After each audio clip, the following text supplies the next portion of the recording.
Salam mehriban dostlar. Yine biz bugün İstanbul şäheriniň Beşiktaş meydançasynda tanış bol gepleşigimizde başladık.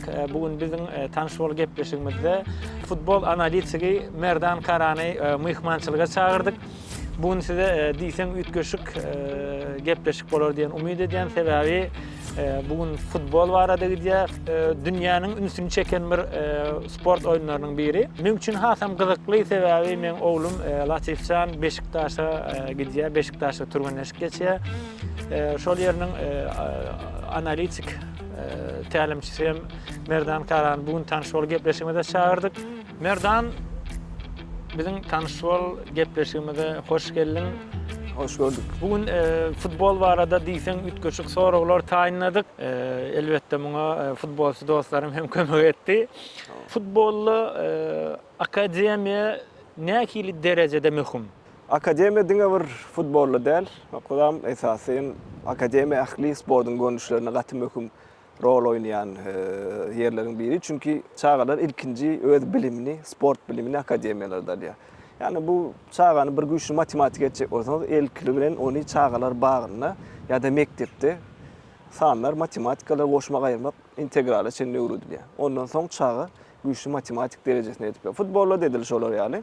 Futbolda ilkinji bilimi çağalar akademiýada alýar. Aslında futbolçu bolmak üçin iki sanak esasy möhüm nokat bar. Şo möhüm nokatdan biri futbolda akademiyada çağalar ikiye bölünýär. Yani ukuyuplu çağalar, yani ukuyuplu çağalar ve başarılıklı çağalar. Beýnansak da günümizin futboluna köplenç ukuyup ve başarılık bir-biri bilen garşdyrylýar. Çünki ukuyuplu çağalar 20 ýylda bir, belki 30 ýylda bir gelýär. Yani şu wagtky dünýäde iň gören ukuyuplu oýunçylarynyň biri Lionel Messi hasap edilýär, bilýäňiz. Lionel Messi'den öň kimdi dünýäniň iň gowy ukuyuplu oýunçysy? Maradona hasap edilýärdi. Yani 20-30 ýyl arada, şu 20-30 ýylyň arasynda gelen oýunçylar ukuyuplu derejesi däl has öňe çykan derejesi, başarlyk derejesi bolanlygy sebäpli futbolda akademiýa ukuyup we başarlygy aýyrmak üçin iň gowy taýinlenýän ýerleriň biri hasap edilýär. Akademiýa. Çünkü akademiýanyň esasy niýetlendirişi superstar oýunçulary ýetişdirmek däl. Superstar oýunçunyň gapdalynda oýnajak başarlykly, ýani höwüsçen futbolistleri ýetişdirmek. Çünkü her isleýän oýunçu Messi bolmaýar. Ýöne her isleýän oýunçuňdan sen gapdalyndaky Iniesta ýa-da Xavi'ni görüp bilersiň. Buň hem ählisi ukuyuwa däl, başarlyga seredýär. Çünkü başarlyk öwredilip bilýän bir zat. Ukuyup gynansa öwredip bilmek, çünkü ukuyup çağa doğulundan berilýär. Yani Allah Teala her kime bir tarapdan berýär. Käýür futbolda has ukuyuplu bolýar.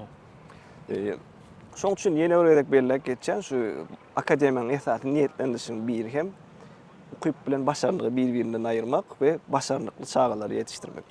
Futbol akademiýasyna häzirki döwrüň problemisi näme? Futbol akademiýasy aslında akademiýa hem ikiye bölünýär. Yani dünýä ýüzünde bir Amerikan stil akademiýa diýip bar, bir Germaniýanyň stil akademiýasy. Ýa ingilisçe gurlayan döwletlerin köpsi Amerikan stil akademiýany ýerleýärler. Gollandiýa ýa-da Germaniýa ýakyn Italiýa döwletler nemsiň, ýani Germanyň akademiýasyny ýerleýär. Bularň arasynda gaty uly tapawut bar, çünki Amerikada çağalar özüniň ilkinji bilimini mektepde alýarlar. Yani Amerikada istendik mektepde soccer, yani biziň bilýän futbolumyň trener aýratyn, Amerikan futbolunyň trener aýratyn, tenis, basketbol hemmesi aýratyn moýlunlar tarapyndan berilýär. Germaniýada çağalar ilkinji bilimini akademiýada alýar. Yani akademiýada olar hem bilimini hem okuwuny hem şo taýda ýatyly hem de öz futbol bilimlerini şo taýdaky öňki futbol oýnan futbolçularyň trenerligi, yani tälimçiligi üstünden alýar.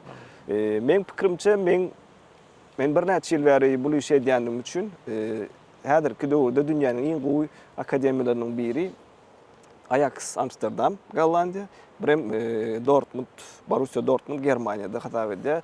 Ýagny akademiýanyň kä bölünmeniň sebäbi çağalaryň esasy maksady çağalaryň futbol poliýasyna baryp bilmegi. Käbir döwletlerde gynansak da bu ýagdaý kyn bolýar, çünki çağalar 7 ýaşdan 15-16 ýaşyna çenli mektepde bilim alýarlar. We köp döwletlerde beden terör sapaklar hem yok. Ya yokdy. Soňlar girip başlady we çağalar futbol oynamany, yani meydança barmagy kynlaşdy. Ve şol sebäpden şu wagtda akademiýa, ýani şu wagt köp döwletleriniň esasy akademiýalarynyň problemi bolsa çağalaryň futbol oynamagy ýeriniň uzaklygy. Meselem 7 ýaşdan 10 ýaşaşyň çağı esasy bilimini akademiýada alýar. Ýani futbol bilimini 7 ýaşdan 10 ýaşyna çaýny ten çağa berip bilýän, ondan soň alan diňe şol bilimini ýitileşdirip bilýär çağı. Käbir döwletlerde 7 ýaşdan 10 ýaşaçyn, 16 ýaşaçyn çağalar mektebe gatdy. Mektepden soň 2 saat 2 üçin okuýar. 3den soň gelip çöregip ondan soň mektebe, ýani akademiýa alyp gidilýär. Bu birinciden çağan ýada diýär. Çünki ýada bolýar mektepden soň. İkinciden hem çağalaryň ýaltanmak häsiýeti ýüze çykyp başlaýar. We şol häzirki günümüz futbolunyň esasy akademiýa problemlarynyň biri diýen men. Başga da näme? Futbol barada akademiýasynyň problemasy bar daýça olsaň bir giden kän görünüşi bar. Onu indiki sanamyzda nesip bolsa öz gepleşiňem nesip bolsa başlaýar. Nesip bolsa. Merhaban dostlar, ýakynda bizim LTV kanalymyzda Merdanyň aýratyn bir näçe gepleşikleri başlaýar. Tesbirlerde soraglary berip bilersiňiz. Çağalar futbolu nirede oynamaly? Gaty sorak. Çünki bu soragda menem soňky döwürlerde kän pikirlenýän. Çünki şäherler ulalýar we öňler bizim öz meselem men çağalyk döwrümde men ýadyma düşýär. Men biz köçede, ýani 2 tane daş goýup futbol oynap bilýärdik. Häzirki döwürde gynansak da olar ýaly ýok. Ýani meydançalar adarly, her ýere jaý guruldy. Günümizde futbol problemlarynyň biri hem şol köçe futbolu. Köçe futbol gaty uly möhüm rol oynayar çağın durmuşunda. Çünki çağa futbol meydançasyna çykanda ýa-da akademiýa gidende köçe futboluny alýan terbiýesini akademiýada alyp bilen gynansak da. Çünki akademiýada sen bir adam, 2 adam allak geçen soň hökman suratda sen tälimçi gyýyr, ya pas ver. Bu akademiýanyň men pikirimçe iň edilýän uly ýalňyşlyklaryň biri diýen. Bir tarapdan seretseň dogry, çünki akademiýada ýani topar oýuny öwretmäni synanýarlar. Şonuň üçin çağın durmuşunda köçe futbol gaty möhüm rol oynayar. Çünki köçe futboluna sana gawat gelýän päsgelçilikler uly meydançada gawat gelen ok. Meselem köçede futbol oynayan çağlarda esasen näme bolýar? Maşin gelip bilýär ýa-da daýda geçip barýanlar. Sen geçip barýan daýdana malda geçmeli ýagdaýlar bolýar. Ya şoňa degmeli ýagdaýlar bolýar. Muňa refleks diýilýär. Çağı esasy şu refleksleri köçede ulanýar. Köçede öwrenýär. Köçede öwrenýär. Men meselem öz çağalymdan gurrun bereýin. Men meselem çağa wagtym futbol oýnaýan döwrüm birinci time, ýani birinci ýarym bir gada, ikinci ýarym ikinci gada oynadym. Şoň üçin men futbol oýnaýan döwrüm hem çep aýagym hem sag aýagymy men köçede öwrendim ulanmany. Mundan soň men bir näçe ýyl soň futbol barada has içgeýini öwrenip başlanym. Soň men iň gowran oýunçularyň biri Arjen Robben. Edil şolar ýaly oynayar eken ol ýöne oň oynama meselesi başgara eken ol çağalykda futbol oynayýan döwrü köçede bir tarapda Musur diýär, zibil bar eken. Şo zibilden gaçmak üçin birinji time sagda, ikinji time çepde oynayar eken. Ve şol köçede öwrenen kuýby, köçede öwrenen başarlygy Arjen Robben dünýäniň iň gowy sag ganat oýunçularynyň biri etdi. Arjen Robben'in her kim näme etjegini bilýärdi aslında. Ýöne saklap bilen ok. Köçede oynalsa has gowda köçeden çyksalar. Köçe futbolu aslında dünya yüzünde gaty möhüm rol oynayar. Çünki men Gruziýada futbol oynadym. Gruziýada her 4-5 öýün içinde, yani 4-5 öýün ortasyna hökman suratda bir futbol poliýasy, yani meydançasy bolýardy. Gynansak da köp döwletde bu ýok. Çağalaryň alýan bilimi, köçede alýan bilimi, köçede alýan refleksleri meydançalarda, akademiýalarda alyp bilen okmy. Çünki gatylygy çağalar köçede görýär. Köçede hiç kim sana emin ýok. Yumşaçyk yer ýok. Yumşaçyk yer ýok. Daşyň üstünde oýnaýan o. Şoň üçin köçe futbol, yani ýapyk futbol, indoor futbol gaty möhüm rol oýnaýar çağalaryň durmuşynda. Merdan köçe futbolu barada gurrun gitdi-de. Indi şo 2018-nji ýylda Fransiýa çempion bolu şeýle dämi? Şonu Fransiyada şoň ýygynlysyna köçe futbolundan gelen futbolistler känni. Aslında dogry aýdýaňyz, köçe futbolu Fransiyada gaty ösen. Ýa Fransiýanyň Paris şäherinde Sarcelles diýip bir raýony bar.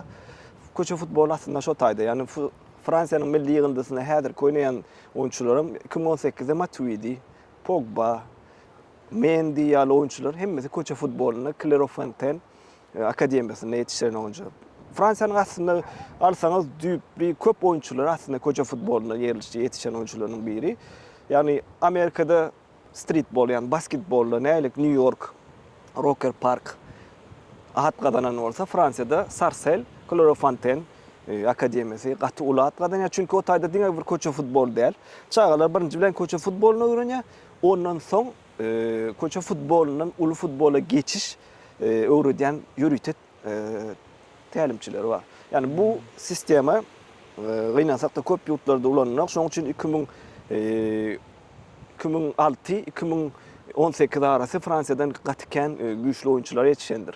Çünki olaryň köpsi Clairefontaine'de bilim alan, Clairefontaine'de özüniň birinji futbol, köçe futboluny öwrenen çağalardyr. Häzirki Fransiýanyň oýnaýan oyunçularyň köpsi köçe futbolundan ýetişen oyunçular. Yani bu köçe futbolunyň bize näme möhümligini, yani aslında biz jaý gurup köçe futboluny ortadan aýryp, biziň çağalarymyzyň geljekdäki güýçli futbolist bolmak taraplarynyň birine beseldiýänligimizi ýatdan çykarmaly. Köçe futbol şol tarapdan gaty möhüm rol oynayýan futbol. Onu demek 2018-de Fransiýanyň esasy utmagyny sebäp bolanam şo taýdaki köçe futbolundan gelen futbolistler bolýar da şeýle düşünmeliler. Köçe futboluna alan bilimleri esasy Yani köçe rol oynayýar. futbolunu alan bilimleri bolýar da. Elbette. Yani bu arada diňe mendel bir näçe ýazgylar ýazyldy. Bu arada okap bilersiňiz asyp açıp sondan soň köp ýurtlarda häzirki döwürlerde meselem men bilişime görä Türkiýede şu wagt Galatasaray, Fenerbahçe, Beşiktaş ýaly komandalar bäde kiçik polyolar gurmana başladylar 2018-den soň. Şu kiçik polyo meselem Beşiktaşyň bizinki ba kiçik polyolar açylýar. Şu kiçik polyolarda çağalar isleýän wagty gelip futbol oynap bilerler. Yani bu tölegli däl. İsleýän wagty isleýän çağa gidip futbol oynap biler. Köçe futbolunyň ähmiýeti täzeden, şu wagt täzeden ýüze çykyp o döwrüne kän üns berilmedi.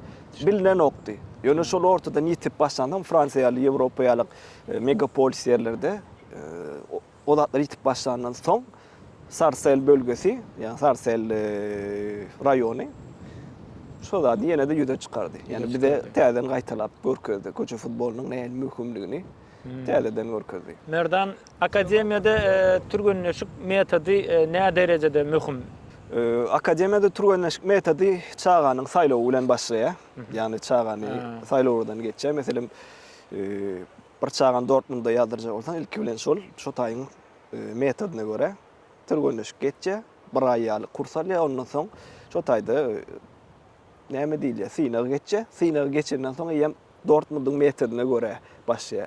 Her komandaň öz ýetişdirme metody bar. Metod aslında esasen öz nemeden, tälimçiň öz metodyna görä ýetişdirilýär. Ýöne esasy metod futbolda men bilýänim öňler çağalar saýlan wagtlar boyuna soň kilesini ondan mышцаларына seredip alýarlar. Meselem aşil tendonu dip tendonu topuk bilen ökçän bir-birine baglaýan. Öňler futbolçyny şoňa seredip alýarlar. Yani şol tendon ulu bolsa, uzun bolsa futbolçyny alan okdylar. Olar çünki boyu ösýär dip olar has köp basketbolda da gidýärdi. Ondan soň futbolçyny boyuna görä alyp başladylar. Yani uzun we sirdam oglanlar alyp başladylar. Bunun bir çözüm däldigini gördüler. Çünki boy uzun we sirdam oyunçular aldylar Barcelona'da. Boy kiçijek oyunçular, Messi ýaly. Bütün dünýäni hayran etdi. Hemmesi bütün dünýäni hayran etdi. Boy we kiläniň ýa-da horlugyň gaty bir möhüm däldigini görkezdi. Futbol metodlaryny öňler şolar ýaly saýlanýardy. Bu metodlar belki de başga sportlarda geçerli bolup biler. Ýöne edil futbolla şu wagtky döwürde futbol saýlamak, futbolçyň boyuna ýa mышцасына ýa-da onun kilesine ýa boyunun kiçiligine seredilip däl, koordinasiýasyna ýani ukyýuna seredilip alınýar. Futbol akademiýasyny ukyp esasy rol oynayar. Çünki bir çağa, ýani başda da belek geçen bir çağa başarny öwredip bilersiňiz. Ýöne ukyp öwredip bilmeýäňiz. Mesela dünyada en gaty depben oyuncuların kim bilýäňiz? En gaty top urýan Roberto Carlos vardy. Zlatan Ibrahimovic vardy. Öyle değil mi? Şol Roberto Carlos ve Zlatan Ibrahimovic ýaly oyuncular olar şo topu urmany ukyply. Çünki olaryň edýän türgenleşiň beýleki futbolistler media. Ýöne olarda mıystan içi koordinasiýasy we mıystan daşy koordinasiýasy, ýani bütün güýjüni bir ýere jemläp bilme ukuýu bar. Futbolda gaty depýän oglanlar, futbol gaty top depýän prosta esasy edýän işi pikirini bir mıysda jemläp bilmegi. Ya türgenleşik elbetde gaty möhümdat. Çünki ýöne o edýän türgenleşiň beýlekleri media. Beýlekler olar ýaly dep bilmeýän sebäbi ukuýup. Ya da her kim Andrea Pirlo ýaly ýokardan pas berip bilmeýär. Çünki Andrea Pirlo ukuýu bar. Andrea Pirlo'nun edýän bu hereketlerini, yani bu türgenleşiklerini başga da edýän müňlerçe oyunçu bar. Ýöne ukuýup we başarlyk başga. Ýene de başarlyklarda da aýdasy melyanlardan biri meselem käwr oyunçular bar dünýäde. Ukuýup derejesi pesräkdir. Ýöne gaty başarly, ýani gaty ýyldız derejesindäki oyunçularda bularda da näme? Bularda da istek, howes we başarlyk bardyr. Türgenleşdirme, ýani metod akademiyada gaty möhüm rol oynayar. Çünki bir çağa belki ukuýup pesdir. Ýöne öwrenme başarlygy güýçlüdür.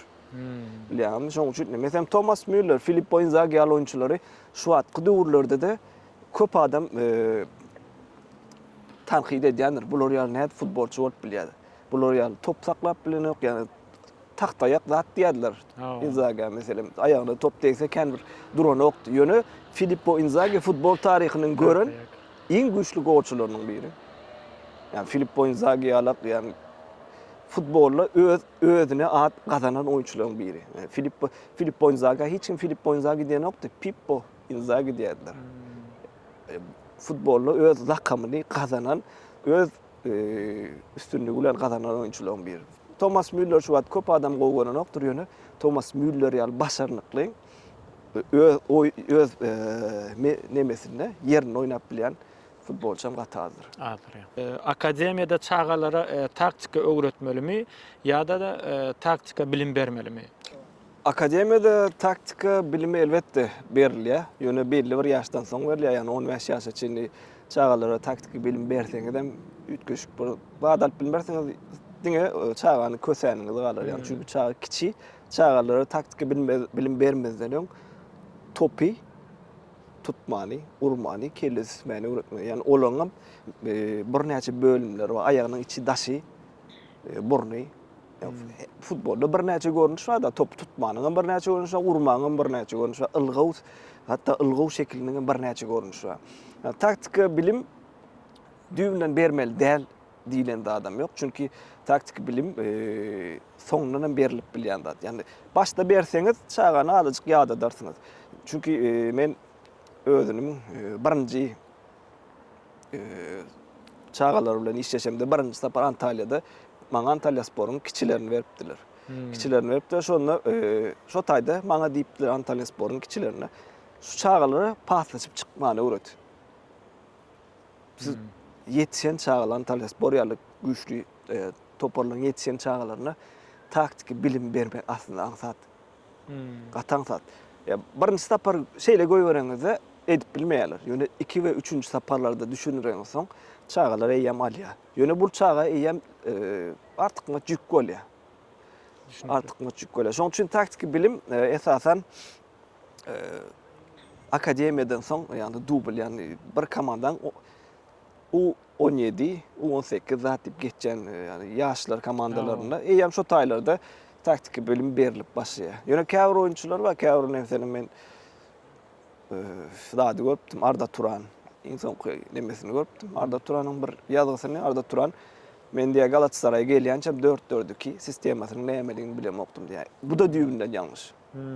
Çünki çağa iň bolmany meýdançaň içinde düzülmäni bilmeli. Yani meýdançaň içinde düzülmäni bilmese, siz o çağa taktika soňundan öwretmek kyn bolýar. Ahwan dostlar, men üçin diýsen gyzyklygy diýe, oyunçu tapmak mı kyn ýa-da ýetişdirmek kyn? Benim pikirimçe oyuncu tapmak kyn mı kadar? Çünkü sizin elinize gelen 20-30 sanak oğlundan siz oyuncu yetiştirip bilersiniz. Yani o sizin öz metoduna da bağlı yetiştirmek. Oyuncu tapmak için bir neçe şehirleri, bir neçe yerleri gezmeli oluyor. Yani buna scouting değil ya. Yaş yetkinecekleri, yetkince oğlunları tapmak hazırki döwürde hasam kıyın. Çünkü yetiştirme metodu, yani her komandanın öz yetiştirme metodu var deydi ya. Sizin komandanızın yetiştirme metoduna denk gelmeyen olsa, näçe aňyrda goýnaýan bolsa, sizin komandaňyza belki ol oyunçuň oyun tutman ile. Demek yetiştirmek tapmak kyn bolýar, yetiştirmek aňsat bolýar. Trenerlerin sanynyň köplügimi ýa-da bilimi möhümmi? Men pikirimçe bu ähli zatda da birinji derejeli bir zadyň biliminiň köplügi möhümlik eden. Çünki siz çağany yetiştirjek bolsaňyz, hökmany suratda bilimli bolmaly. Yani diňe bir çağda islendik bir zatda bir da etjek bolsaňyz, etýän işiňizi hökmany suratda bilmeseňiz, siz ol işte üstünlükli bolup bilmersiňiz. Ýöne yani türgeneşdileňem sanynyň köp bolmagam möhüm. Çünki men görýän köp ýerlerde, köp ýurtlarda gynansa türgeneşdiriji, yani tälimçi ýetenek. Tälimçi ýetenek çünki Germaniýada men iň soňky sapar seredende 150 000 sany tälimçi bar. Türkiýede 26 000. Arasynda tapady görýäňizmi? 150 000 san tälimçiň içinde hökmany suratda bilimli, ılımlı ve güýçli tälimçi çykýar. Şu an bütün dünýä ýüzünde alsam, şu an dünýäde iň güýçli tälimçileriň köpsi Germaniýada ýaşaýan tälimçi. Jürgen Klopp Germaniýaly, Thomas Tuchel Germaniýaly, Nagelsmann Germaniýaly. Bir näçe German muňa näme diýilýär esasen men bu zady Germaniýa aslında 2000-nji ýylda başlatdy. 2000-nji ýyla çenli Germaniýada futbol birazjyk pete düşdi ve 2000-nji ýylda muny Bayern München başladypdy. Bayern München şu wagt Red Bull'u bilýäňiz. Red Bull'un açan nemesi var? Akademiyası var. Red Bull Akademiyasyna yetiştirildi köp trenerler. Ralf Rangnick nemesinde diýilýär ýol başçylygynda Jürgen Klinsmann ve Ralf Rangnick ýol başçylygynda bir näçe tälimçi yetiştirildi. Jürgen Klopp, Thomas Tuchel, Nagelsmann, şu wagt Borussia Dortmund'un häzirki trener Edin Terzic. Ählisi Nagelsmann nemesinde yetişdi. Klinsmann bilen Ralf Rangnick ýol başçylygynda yetiştirildi. Yani yetiştirmek has möhüm. Ýöne birinji derejede meň pikirimçe treneriň bilimi. Köp sag bolun Merdan. Mahriban dostlar, gysgadan gurrun berýär bu gedek sebäbi garanky düşüp gelýär. Indiki gepleşiklerimizi hökman, hatta Merdanyň özü gepleşiklere başlar futbol barada, has giňişleýin gurrun berer, ähli soralara jogap berer. Merdan, iki san sorawymyz garly. Biri Braziliýanyň tekniki oyunçulary beýleklere göräňde näme üçin has tapagut oýnar? Aslında bizi köpimiz yanlış bilýär ekenik şol temany. Meselem, öňden bäri biz Braziliýaly oyunçularyň pляж futboluna yetişenini bilýärdik. O şeýle diýip bilýärdik. Pelé mesela, Pelé, Zico, Robinho, Adriana, Ronaldinho hemmesi pляж futboluna yetişýär diýip bilýärdik. Aslında beýle däl eken. Men köp bular barada da gyzyklanıp okaşdyrdym. Bir näçe video seretdim, bir näçe bu barada bu işleri ýazan adamlar bilen görüşdüm. Futbol Braziliýada indoor, yani mini futbol diýip bilýän bizim içeride oynalayan, futsalda oynalayan futbolla. Yani Ronaldinho'nun Ronaldinho vardı yatılı kitaplarda. Ronaldinho'nun, Neymar'ın ya da Robinho'nun öğrenen zatlarının köpsini futsalda öğrenenliğinaydı. Yani o tayda teknikalar, esas şu wagt giydiyen teknikalar, tilsimleri, Ronaldinho ve Neymar'ın mesela katı okuyuplu, yani Huday tarafından berilen süper yıldız bolup bilecek, yani bolan okuyuplu oyuncular. Ve bular öz okuyumunu futsalda yitileştirdiler. Yani Brazilya'da aslında pляж futbolunu değil de futsal oynayanlık için teknik tarapdan has güýçli bolýar Brazilyada. Häzirki döwürde bu sistemany Ýaponiýa dolanypdy meselem. Soňky oýunlaryny sereden bolsaňyz Ýaponiýada näme futbol ösýär. Soňky oýuny Ýaponiýa, Germaniýa oýuny men hatda Germaniýadan garaşýardym. Ýöne Ýaponiýa diýseň üýtgeçlik oýun görkezdi. Şo ählisi köçe futbol ve futsal yani mini futbolun berýän miwelerinden biri. Yani futbol soňky ýetjek derejesine ýetip indi täzeden könäni gaýtala urady. Yani bu modada da bolýanlar bileşikler. Modadan galýar, soň täzeden gaýtala. Ede futbolda da köçe futbol modadan gaçdy, futsal modadan gaçdy ve täzeden şu wagt dünýä futbolu iýde, futsal ve köçe futbolun içine getirmäne diýen şey. Braziliýanyň esasy tekniki alýan teknikany öwrenýän ýeri mini futsal. Iň soňky jemleýijimizem bu soralan hemmesine we meselelere çözüm nämede, nirede? Çözüm köp döwletlerde men pikirimçe ilkinji bilen edilmeli zatlaryň biri karar berilmeli. Ya Amerika futbol ekolunu ya da Germaniýa futbol ekolunun ikisinden birini ýerlemeli. Yani çağalar rahat derecede futbol poliýasyna, yani futbol meýdançasyna gelip bilmeli. Ene tadal gitmeliler onu ya da özlere gitmeliler. Ya mektepde futbol bilimini almalı. Amerika'da ya da akademiyada yatılı. Germandan kıyar, Nemsen kıyar, so tayda yatılı öğrenmeli futbol akademi. Birinci çözüm şol.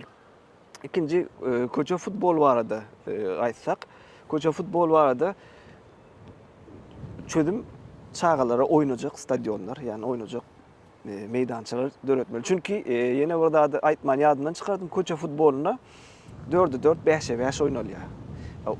Ulu meydançada 11 futbol oynalýar ve köçe futboluna her 3-4 sekundda sen aýagyna top gelýär. Her 3-4 sekundda. Yani bu çağanın hem teknikasyny östürýär.